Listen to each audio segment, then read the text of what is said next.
All right. Well, let's we've still got people joining, but let's get started. Thanks everybody. Welcome. We're so glad that you're joining us today for this webinar. Most of you are already familiar with Next Millennium, but for those of you who aren't, we're a digital ad partner that connects advertisers and publishers directly through our innovative technology and engaging ad formats. We bring together exclusive supply and demand that's not available in the open exchanges. And because we understand the needs of both advertisers and publishers, we're uniquely positioned to drive results for both. Now, before I introduce today's speaker, there are a couple housekeeping items to let you know about. Please, if you look at the bottom of your Zoom window, you should see a button for Q&A. Please use that throughout the webinar to enter questions. Towards the end of the webinar, we'll save some time for audience Q&A. This webinar is being recorded, and you'll receive an email later with a link to that recording. So now on to the fun stuff. I am delighted to introduce our speaker today, Will Bachrach. Will began his career with a strong focus on math, data, and analytics, a foundation that has been invaluable since he joined Next Millennium over 4 years ago as Director of Product. A year and a half ago, he was promoted to Chief Revenue Officer. In this role, he leads our organization in the relentless pursuit of the best ways to serve our clients. Through technical innovation and by fostering deep relationships, Will consistently brings true value to our publishers and advertisers. And with that, I'd like to turn it over to Will for today's webinar. Thanks, Ruth. I appreciate that. Thanks, everyone, for coming.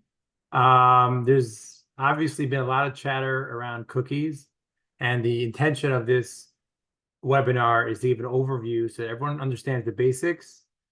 And as much as there's been a lot of chatter, it feels like that the basics sometimes get lost, and what the basic solutions to the deprecation of cookies also need some clarity. So what I'm going to try to do over the next time that we have together is walk us through beginning and end. How do cookies work? What does it mean in the world of ad tech and the world of digital advertising? And then how does that affect us? How does cookie deprecation affect us? And where can we grow from here within the industry? So specifically, I think we'll start off with today's agenda. We'll start with, again, reviewing what the digital media and ad tech looks like today. Why is there chatter around shifting away from cookies? What's the push behind that? Why are we doing that? Then the potential effects on revenue in the industry. That obviously is what's kind of keeping us all up at night. And finally, the proposed solutions and viability and effectiveness of those solutions. There are a lot of proposed solutions. What are they? Are they actually going to help? Do we know if they're going to help? And yeah, so a lot of open questions. I'll try to answer some of them and try to bring clarity to the question, even if we don't answer some of the questions, but maybe bring clarity to why the questions are still remain, and where do we go from there? So kicking it off, Google, we're obviously in a large industry. Google's annual budget in 2023 was $31.3 billion in ad spend, and that's ad spend outside of search, and that's ad spend outside of YouTube. So I think Google's number one spend is their search spend. I think number two goes to YouTube, and then number three is to our industry, good old display and video.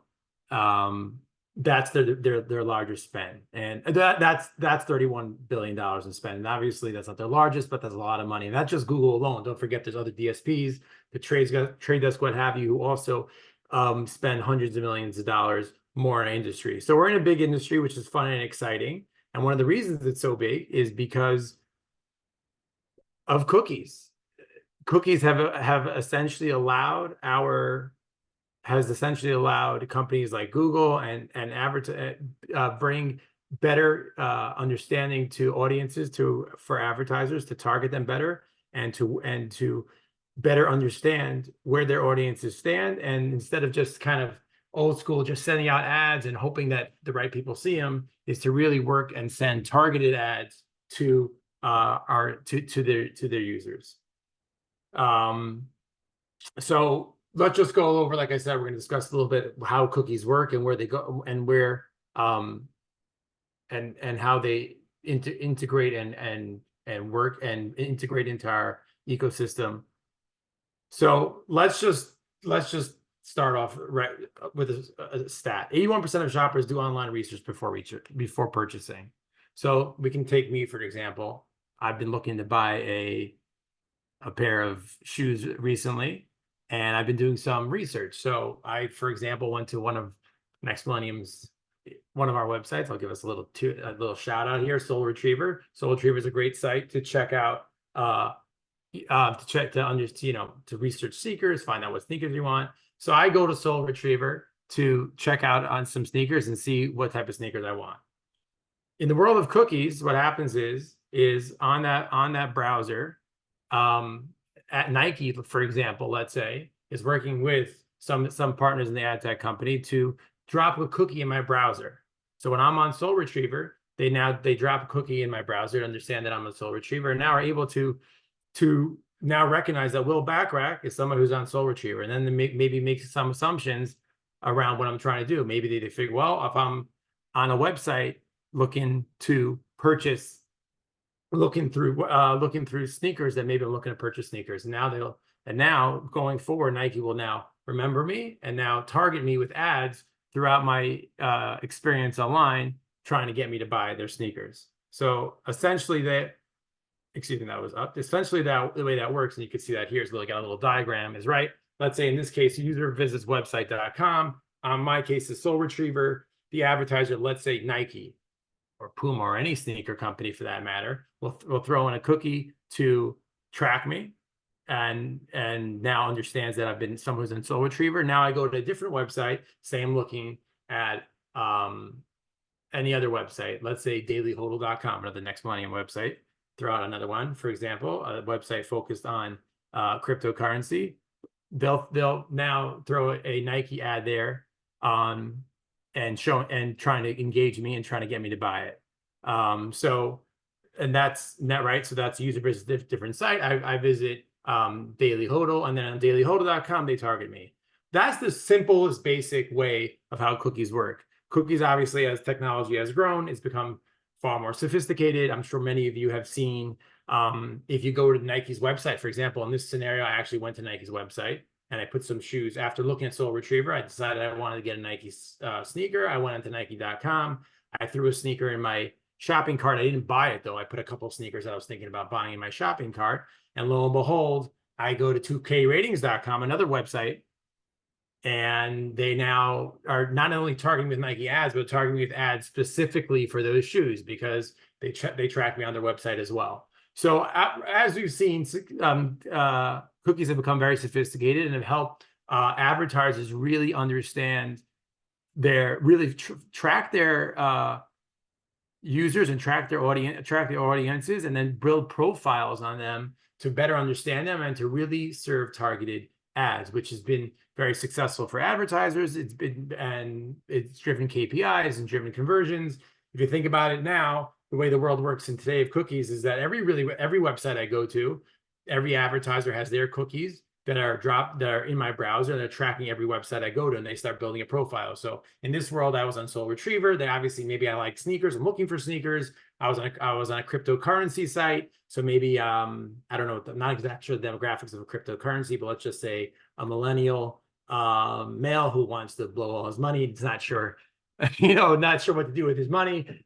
What have you. I go to 2K Ratings. Maybe that's a basketball website focused on basketball. So now they know I'm someone who likes sports, etc. That has been super successful for our industry, and it's driven a lot of dollars to our industry, is in what we live in today. So that's the overall view of how cookies work. I think the next slide, let me just go to the next slide. Yes, so the next slide that's step one. That's how cookies have been working. That's what we're up to today. Now, the shift away from cookies has started with the overall concern of people have been very, these are stats from a recent study on embryo. that 77% of people are concerned about their data usage online. 85% of adults want to protect more of their privacy.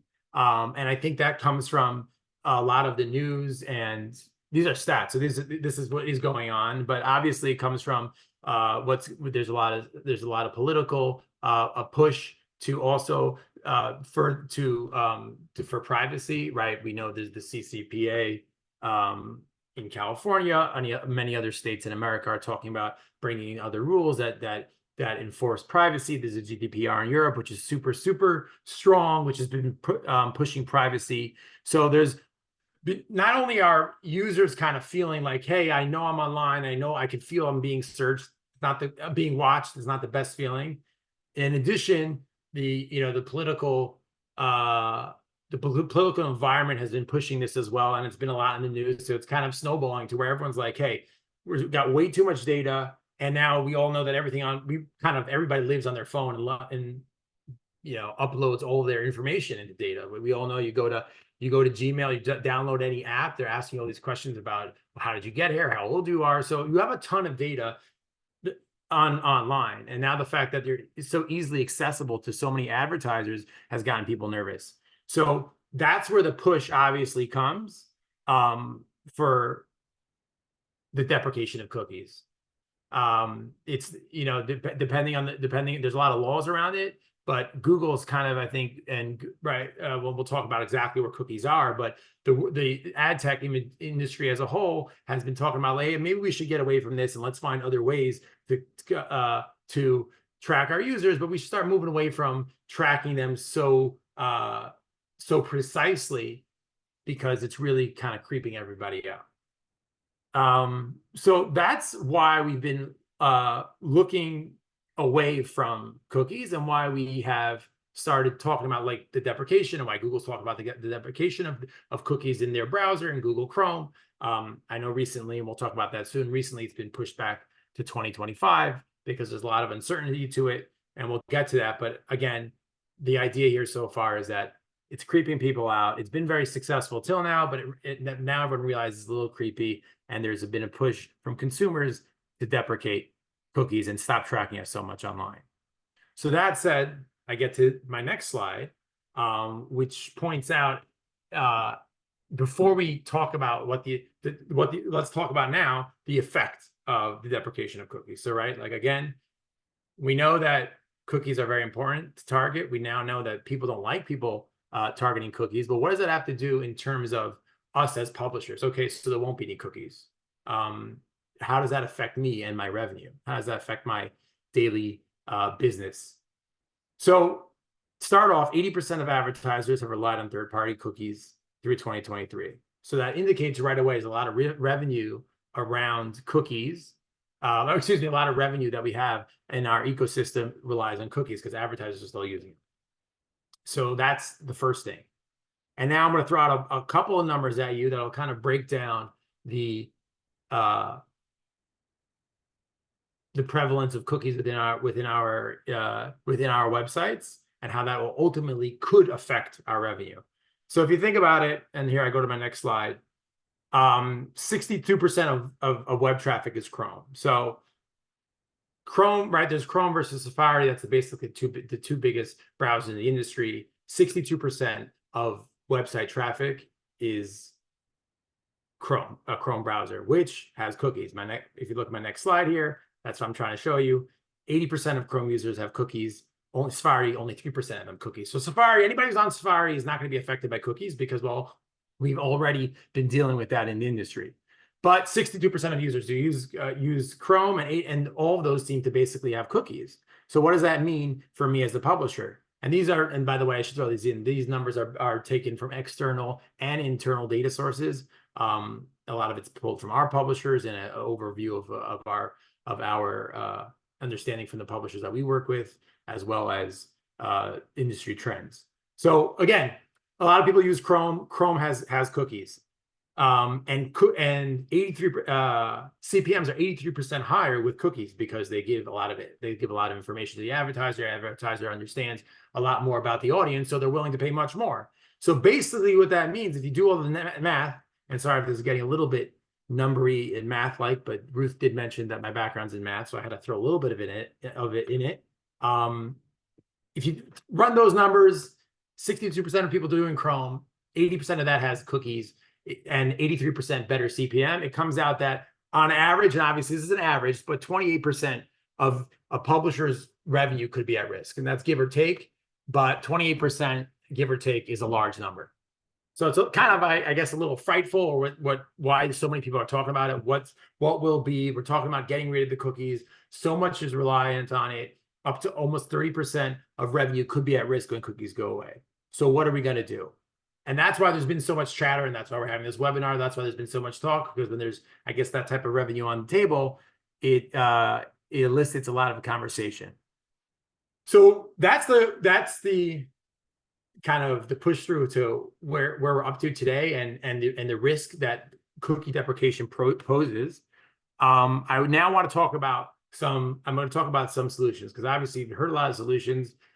There's a ton of solutions out there. I tried to break it down to four clear types of solutions that we'll talk through. I'll try to talk through the pros and cons of them, and then we can see, like, and that hopefully will let us know, should we be so scared?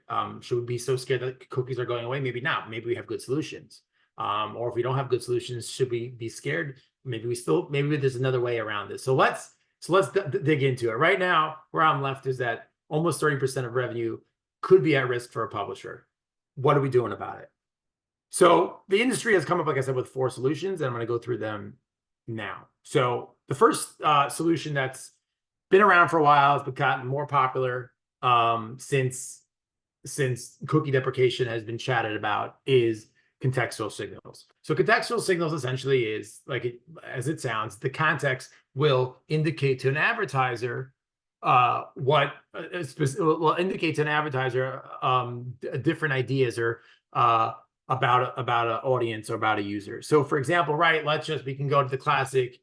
We can go to another case. You have a used car, a car dealer. You know, Audi wants to advertise on a website, so maybe they'll go to a website that talks about selling used cars. That's an obvious place that somebody who's looking to buy a car would be. But using contextual signals, maybe if there's an article on a pet site about how to better remove the scent from your car from a pet, let's just say, so that's indicating to a buyer, it's indicating to an advertiser that this person's having issues with their car and possibly looking for a new one. So they'll use those contextual signals, even though it's on a pet website, so it's not so clear that website talks about cars, but since the context is indicating it, an advertiser will buy against that. So that's a contextual signal. Again, the idea of that, right, it's not tracking the user, it's using the words, it's using the website itself, the context to send that. So there's contextual signals that, like we just explained. Similarly, there's audience. A publisher can send through the audiences that they think that their website tends to attract. The IAB recently has been focusing on a lot of that to try to better verticalize and taxonomize their audiences. And publishers can send that through as well. You can send through keywords in your ad request. A keyword is essentially, it's not exactly contextual, it's just basically like it sounds, keywords, just words about what your website is. Maybe back on, if you're pets, you're going to send through pets, you'll send pet owners. And in this scenario, since you're talking about cars, you'll send through pets, pet owners, smell, car. And these are keywords that advertisers can focus in on and that can buy against. So that is the first I guess solution. So the pros of this solution is it's kind of simple. Publishers can set it up and send it through. The downside of this solution, and why Next Millennium has not been focused that much on it as of now, is that we've seen that advertisers have not engaged with these keywords. They haven't really been focused on buying through them. I think the reason seemed to be is that there's nothing uniform. So there's nothing uniform to really tell an advertiser that an audience sent through is really the audience that it's supposed to be. There's nothing uniform against the word, the keywords that are being sent through. You kind of can send through any keyword, and that's the keyword that the publisher is sending through. The advertiser doesn't necessarily know that that's where it is, and also that's the audience that's on the page. And secondly, because there's nothing uniform around it, it's very hard for a buyer or an advertiser to buy it at scale against those. So those solutions have been a little bit, I would say, I guess, a little bit choppy, and have not had gained much traction yet within the industry. I would say also that first party data also is something that is included in this. Publishers can build first party data and first party audiences and try to send that through as a part of the ad request. Again, unless you're a huge, large publisher with hundreds of millions of page views that can sell directly to an advertiser, there's a disadvantage there, because again, there's nothing uniform going across you're going across all websites, and it's hard for advertisers to really know and understand the audiences. So that's the first solution. Like I said, it hasn't gained much traction, and I'll quickly review all the solutions at the end, which have gained the most traction. So that's solution number one. I want to run to solution number two, AI-powered audiences. So this has gained some traction within the industry, and AI-powered audiences. The idea here is to try to take a little bit, it's try to move away from cookies, but still be able to really target your audiences. And what that is, kind of have your cake and eat it too. The idea here is that we're not using cookies that directly follow you from website to website, but companies like Audigen and LiveRamp will use other signals within the ad request to make an assumption about who you are, make an assumption about what type of user you are, and then put you in an audience. So for example, they'll look at your IP address, they'll look at your exact geo-targeting, they will look at your user agent, maybe your browser, and a bunch of other signals, throw those signals in some AI or some algorithmic learning center, and then associate, and then make a educated guess about what user you are, and what your tendencies are, and put you in a audience for advertisers to target against. So this has gotten more traction within the industry. Obviously, the reason here being is that it is uniform. These are big companies doing it. There's one uniform audience across all websites. Audience web, or let's say it's Audience or Live Intent's audience, but they're uniform, and they're scalable, because you could, as long as you work with Audigen, you work with Live Intent, and you put that into your ad request, then they can build those audiences for you.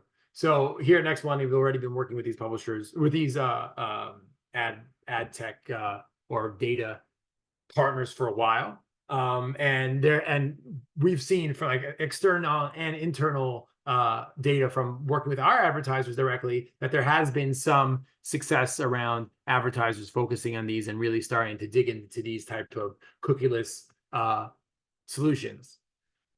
The con and the downside of this is that they're still using signals. They're still using IP address. They're still using exact location and a bunch of other signals to come up with some idea of who the user is. And the issue with that is that there's sentiment and thought that that's going to end soon as well. Just like cookies has lost popularity from the consumer, there's a lot of belief that this will also lose popularity, because yes, it's not as direct of a tracking mechanism as a cookie. It's not literally tracking you from website to website, but we're tracking IP addresses. So I think the next talk is IP addresses there'll be a push for IP addresses to be disbanded, and you'll have one address for everybody. You won't be able to pinpoint a user through IP addresses. So the issue with this is, yes, it's kind of having your cake and eating it too, but how sustainable and how long will this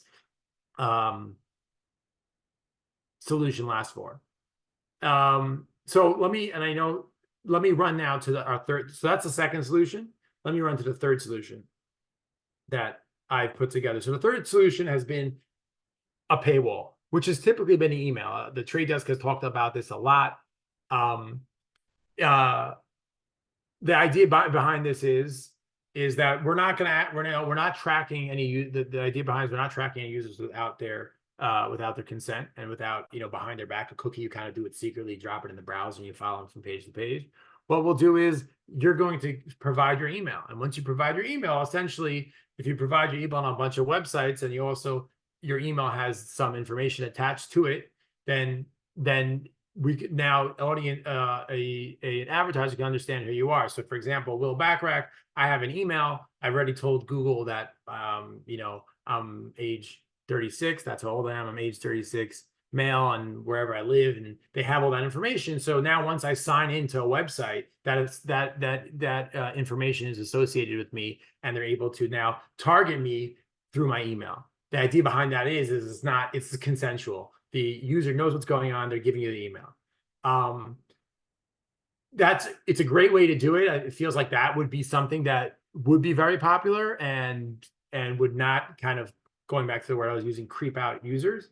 The downside of that obviously is that 97% of the web of our world doesn't have a paywall and don't use emails. So some of the largest publishers, if you've noticed, have tried to build a paywall and use emails.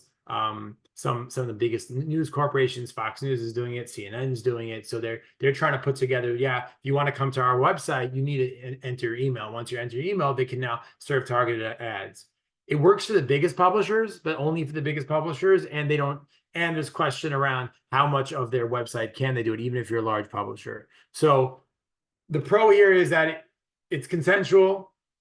It would be very accurate. It wouldn't be based on some AI. It would be very accurate. The downside is that paywalls ultimately are a big barrier to entry for users on a website, and like I said, there's a reason why 97% of the web is open and doesn't use paywalls, and that trend does not seem to there's no indication that trend will change. So in that case, it makes it very hard to use emails as a good authenticator.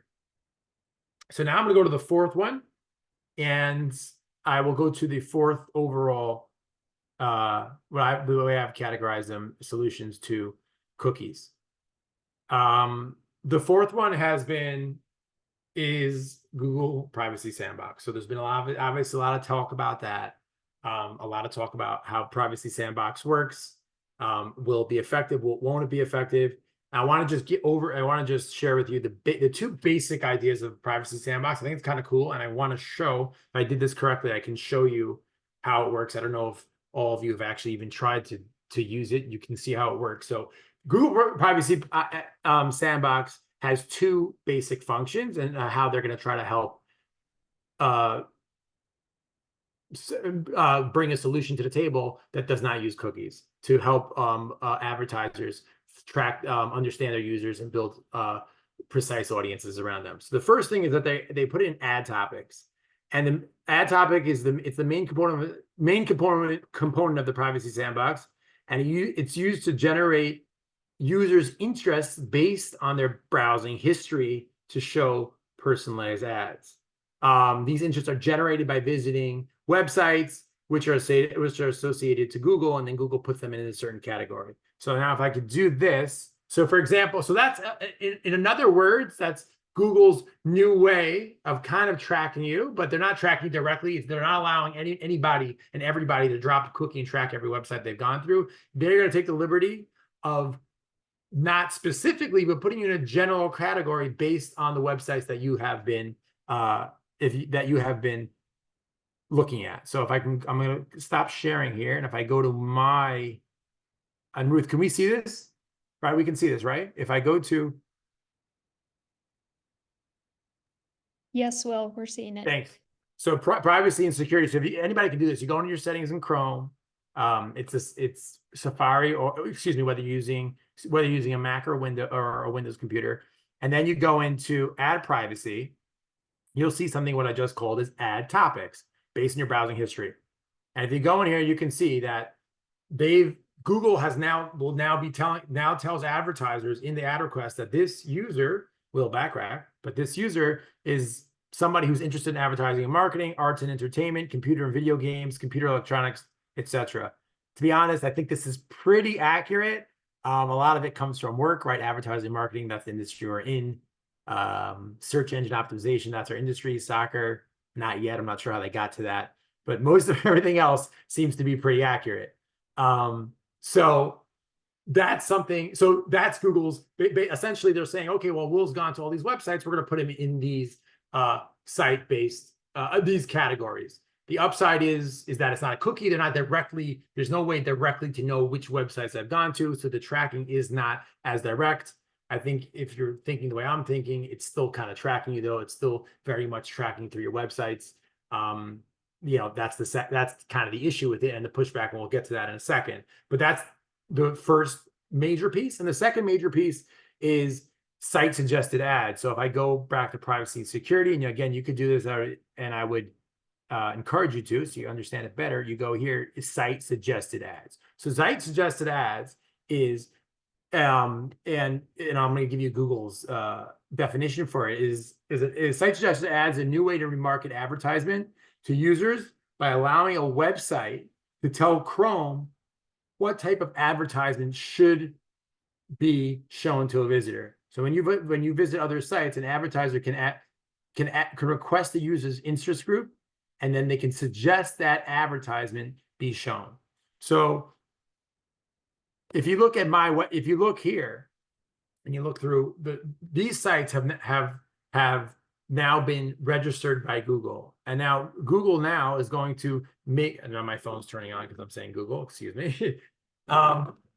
Based on these websites, Google will now work with an advertiser to come up with some type of site suggested ad, some type of category that will allow them to target me. So for example, if I go back to my shoe example, Google or somebody using Privacy Sandbox can now set up an advertiser and say, hey, we want to advertise somebody who thinks is going on a shoe website or who's looking for shoes.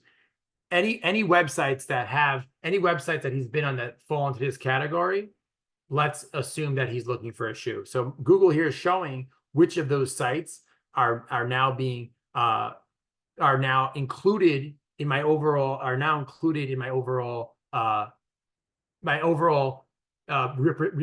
representation to the advertiser. So if you look through, and this is supposed to clear out, I think once every 30 days. Again, the idea here is it's tracking less. It's not tracking every single website. And Google isn't telling the advertiser necessarily which site I've been on. They're just telling the advertiser that they've been in any group of these sites, and therefore they're somebody that's interested in your product, and therefore you might want to target them. Again, this is a little bit. It feels a little bit creepy. Again, these are all sites that I've been on, so you guys can see all the sites that I've been on here. Here's Soul Retriever, right? We were just talking about that.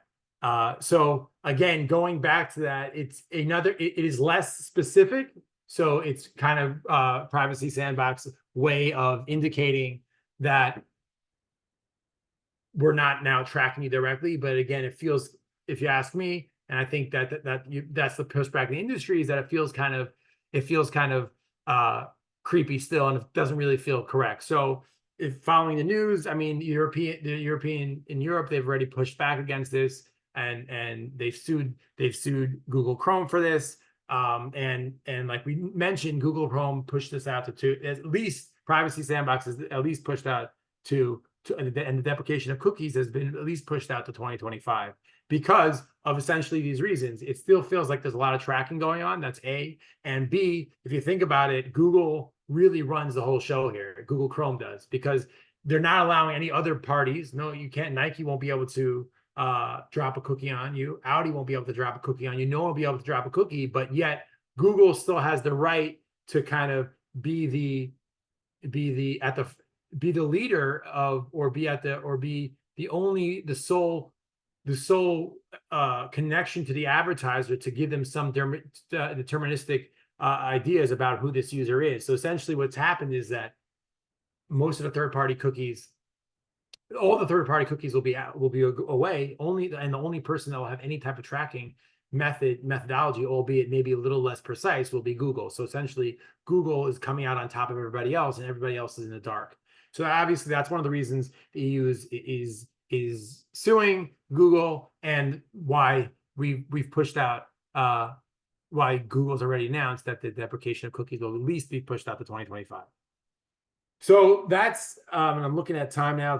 It's already 1:39. So luckily we've come to the end of this. I know the solutions were a little bit intricate, but I just wanted to give you an overall idea of them. And now just to kind of, I guess, I think on the next slide is to conclude. Yeah, questions include. I'm going to quickly give my conclusion. The way we look at it now is, yes, we mentioned like it's scary, cookies are going away.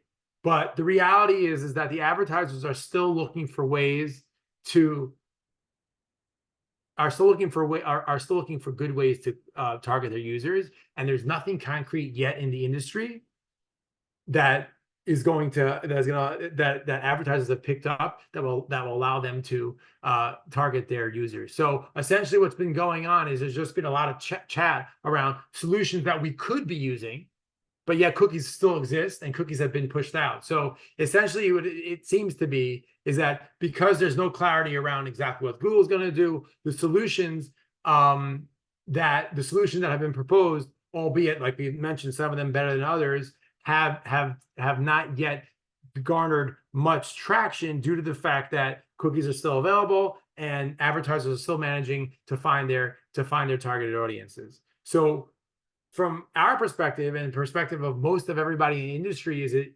it's annoying, but we still need more time. And as we continue to, I think, focus on this, the industry will continue to come up with better solutions.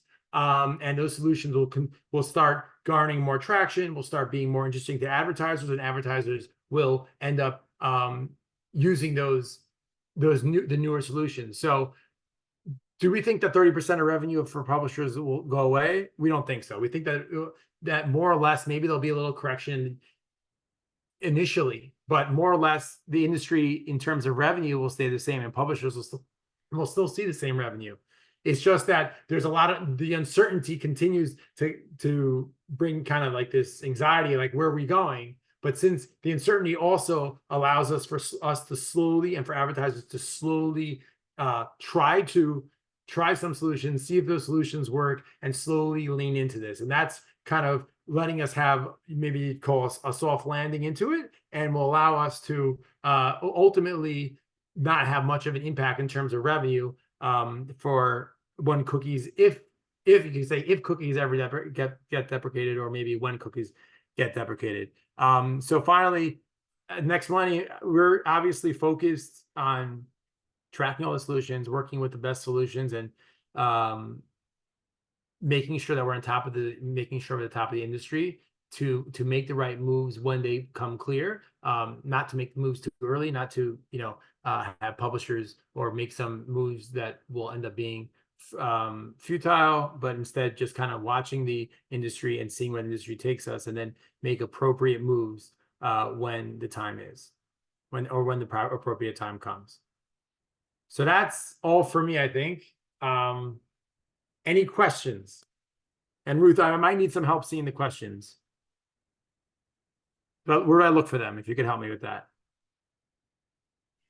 Yeah, if you look in the chat, I am putting them there. Okay, great.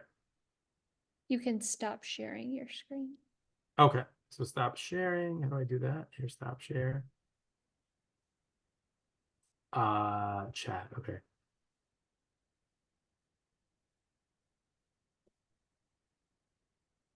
Okay, let me see if there are any here.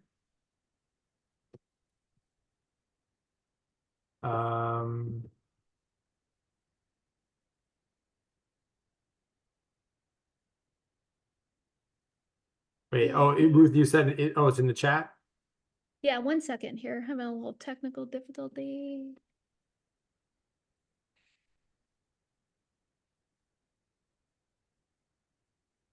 Okay, well, we have a question. How effective have contextual targeting and external IDs been in comparison to traditional third-party cookies in terms of user engagement and ad revenue? Good question. So specifically contextual, it's a great question. And I kind of touched on this before, but contextual really has not, we have not nor from our advertisers that work with directly, nor from our publishers that we work with directly, and nor from the industry. From the industry as a whole, has there been much lift at all from contextual?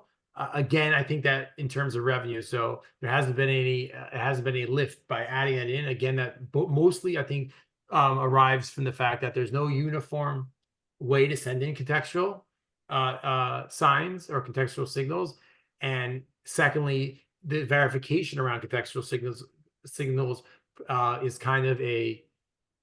is kind of right now there's no real way to verify it. So advertisers are seem to be reluctant to rely on them, and therefore there hasn't been much of a revenue impact by including them today. That makes sense? I think so. Okay, I got one more question here. Are there any specific steps publishers and advertisers can take now, or should we wait and see? Great question, and I think that is our final question, but that's a good question, I think, to end with as well. Are there any specific step publishers or advertisers? Well, we can start from advertisers, and we've been working with our advertisers around this to test other solutions. Most of the solutions that we've been testing have been the second solution that I said, which is AI kind of powered audiences through the likes of LiveIntent, Audigen, Oracle. Advertisers are testing those. There's been some, like I said, there's been some traction there, although not a ton. It takes some time for kind of everyone to get comfortable. So from an advertiser's perspective, it's kind of work through those slowly and see if they can find any deterministic audiences that don't require cookies, but at the same time, see where the industry goes, and publishers as well, right? I don't think it would be to go out and dive in and put a paywall on your website. Seems like it would be it's a little bit premature. Will emails take off? Well, if not enough publishers are using emails, then advertisers are not going to won't target against them. So any action from a publisher really seems to be today premature. The very large publishers can build first-party data sets. That's for super large publishers with hundreds of millions of page views. But otherwise, what we've done in Next Millennium for our publishers have worked with the AI-powered algorithmic audiences, and have added those into our ad requests. That has seen some uplift, although not even a ton those themselves, but there has been some uplift around that. Any other action today, I think is too early and might end up just being futile and a waste of time. And we're better off kind of watching how everything unfolds. So although it might be a little bit, it feels a little weary, or feels a little, a little anxious to watch how things unfold. It feels like watching how things unfold, things will kind of settle out, and we'll see where the industry goes from there. That's okay. Fantastic. I Thanks. think that's it. Wonderful. We appreciate it. Thanks everybody for coming, and a reminder to watch your inbox. We'll send out a link to the recording of this webinar. Thanks everyone. Thanks everybody.